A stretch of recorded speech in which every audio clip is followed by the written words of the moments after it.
At Stirling Bridge in 1297, a mighty English army marched to crush the Scottish rebellion. Yet there, against the odds, the Scots waited in defiance. This was more than a battle, it was a turning point.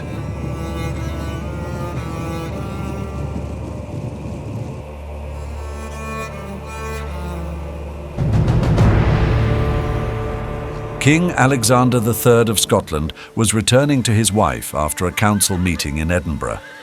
Despite stormy weather, he insisted on travelling alone at night along the coastal road. The true cause is unknown, but at some point during the night, the king would be thrown from his horse to his death.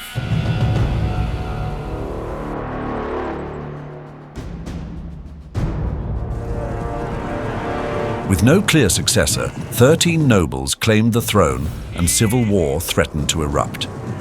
To avoid chaos, the Scottish lords asked King Edward I of England to choose a new monarch.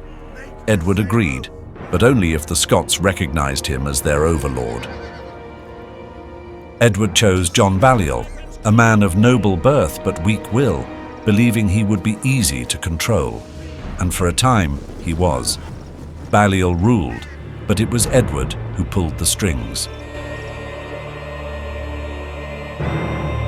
But the Scots were proud, and Balliol soon rebelled, signing a treaty with France, England's long-standing enemy.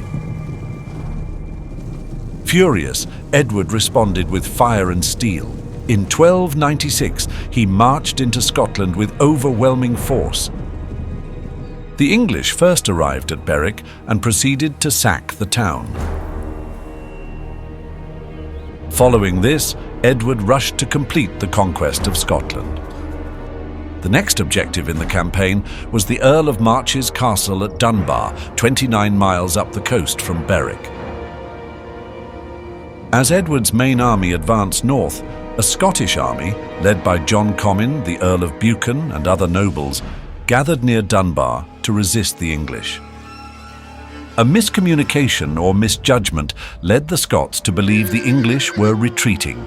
Eager to exploit this, the Scots charged downhill. But the English were not retreating, they were regrouping. As the Scots descended, they abandoned their strong position, exposing themselves to a disciplined English cavalry charge.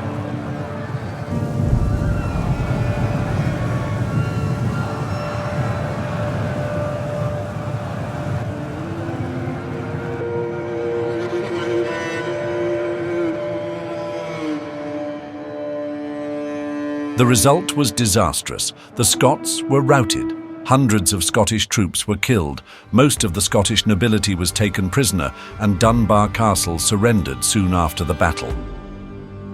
Balliol was stripped of his crown, paraded before Edward and imprisoned. With Balliol dethroned and Scottish resistance crushed, Edward believed the land was his. He installed English governors, demanded taxes, seized castles, and conscripted Scots into his army. But though Scotland had fallen silent, it was not defeated.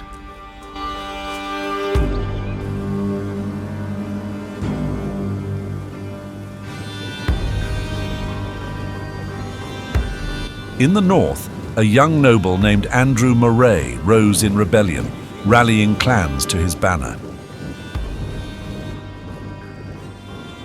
In the south, a lesser-known but fierce knight named William Wallace waged his own war, burning English outposts, ambushing patrols, and becoming a symbol of defiance.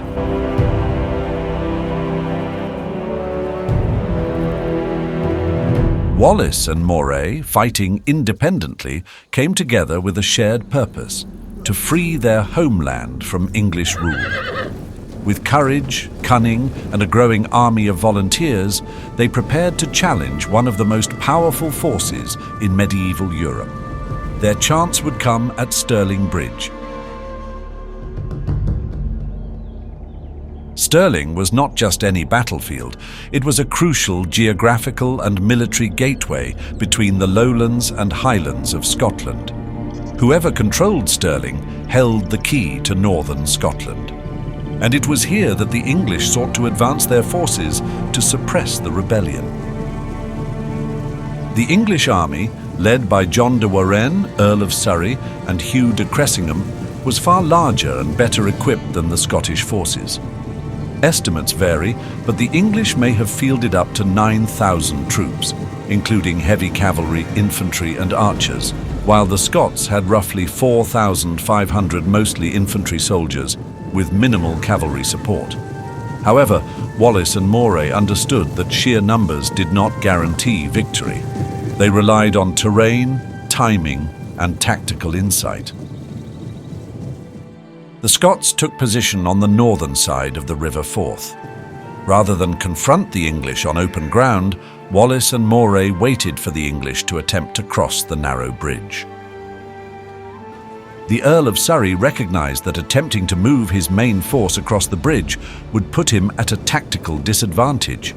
As a result, he delayed the crossing for several days, using the time to conduct negotiations and survey the area. On September 11th, Surrey sent James Stewart to parley with the Scots. William Wallace reportedly replied, "We are not here to make peace, but to do battle, to defend ourselves and to liberate our kingdom. Let them come, and we shall prove it to their very beards."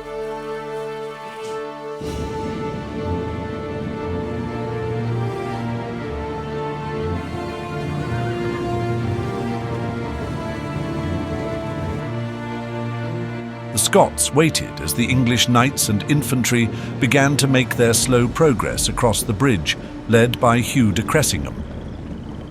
The Scots patiently waited in formation on the other side of the river.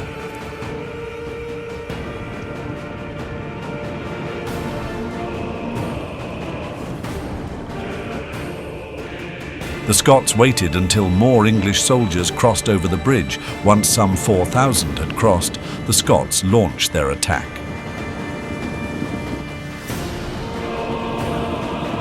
Seeing the Scottish army advancing to their position, the English soldiers that were on the same side of the river rushed to attack the Scots.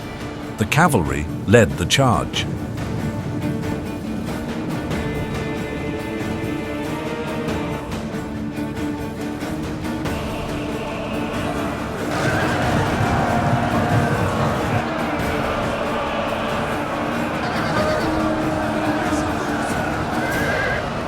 The Scots came down from the high ground in rapid advance and fended off a charge by the English heavy cavalry, and then counterattacked the English infantry.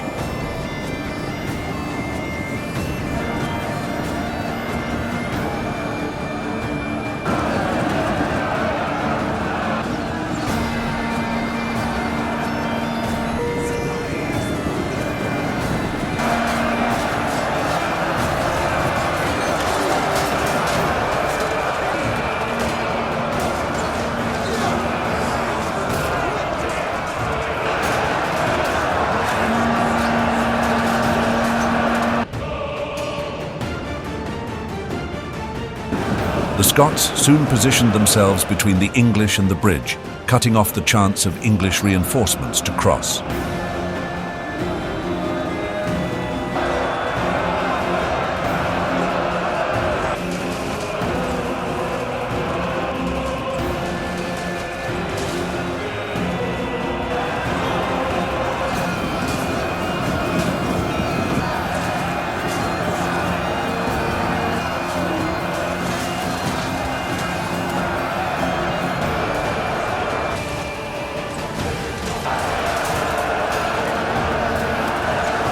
The English army started to lose confidence, and so some men started to retreat towards the bridge.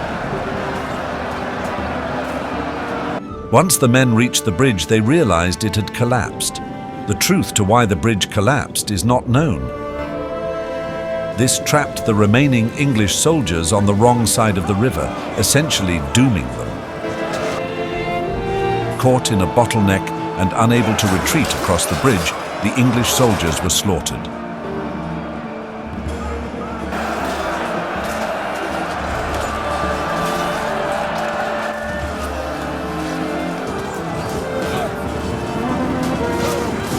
John de Warenne, still on the southern side of the river, could only watch in horror. Every last English soldier who was stuck was killed.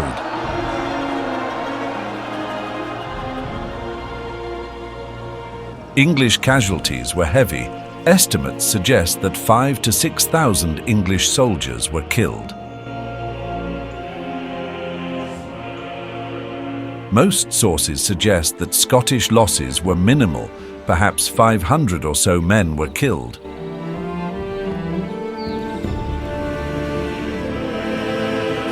John de Warenne, still on the southern side of the river, ordered a retreat of the other English troops on the other side of the river, marking a humiliating defeat for the English.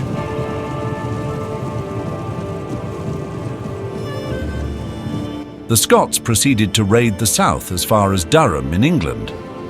Wallace was appointed Guardian of the Kingdom of Scotland and commander of its army.